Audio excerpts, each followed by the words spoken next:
Right now, let me show you how you can force Safari to close on your Mac computer. So of course, at first we can try to close it with a red dot in the corner, but if that doesn't work, just click on the Apple logo in the top left portion of your display like this and proceed to the force quit window. So you can click on it like that.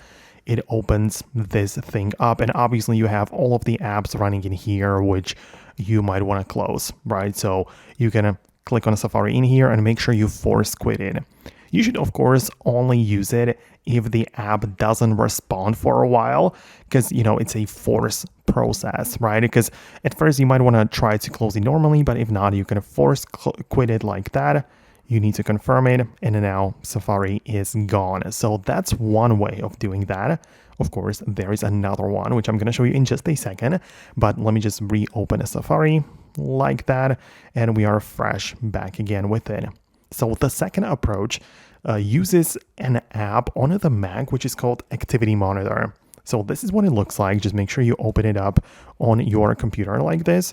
And in here, when you switch from the CPU to the memory section at the top, you can see all of the different apps and processes which are currently using up your RAM on the computer, right? So as you can see, not just specific apps like the Finder or Chrome, but also some specific processes, right? Like Google Chrome Helper or something.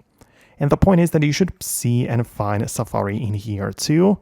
Like that, you can see 53.3 megabytes of memory is currently being used by 8 threads, right? And you can double click it like that, then tap on the quit like this, and either quit it normally or force quit it. So that is essentially the same process, but done a little bit differently with a bit more precision. So let me know if you managed to make it work on your Mac. Subscribe for more tutorials and videos like this one, and I'll see you later.